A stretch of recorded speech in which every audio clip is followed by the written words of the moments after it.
احنا دلوقتي قدام جريمة سرقة جديدة من نوعها، حاجة ما كناش متخيلين انها ممكن تحصل. ناس سابت ارضها بالليل كان محصولها موجود فيها، يصحوا الصبح بدري ما يلاقوش المحصول كله. قد ايه؟ 2 فدان ونص مش موجودين. القمح مش موجود، اللي موجود القش. طب ايه اللي حصل؟ طبعا عقلهم زي ما انتم شايفين كده قدامكم، الناس عقلها غاب منها. ازاي يبقى سايب ارضي بزرعي محصول السنه كله اللي احنا شقيانين وتعبانين فيه، واجي الصبح بدري ما لقاهوش موجود؟ ايه اللي حصل؟ اللي حصل ان ده نوع جديد من السرقه. في ناس دخلت الارض، جابت مكنه من اللي بتحصد المحصول، بتحط القش في ناحيه والقمح في ناحيه، وحملوا القمح ده على عربيات ومشيوا بيه في وقت قد ايه؟ في عدد ساعات قليله جدا.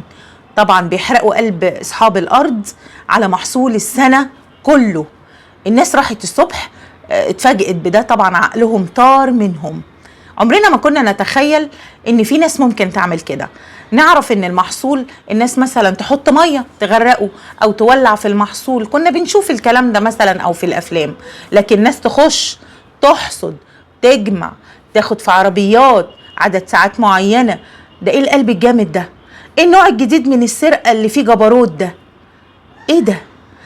وزارة الداخلية طبعا يعني ليهم كل الشكر والتقدير والاحترام.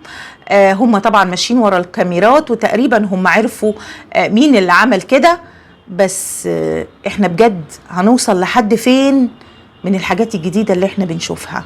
ربنا يكون في عون الناس ويقدروا ان هم يحصلوا على محصولهم تاني، لان ده اكل عيش سنة كاملة.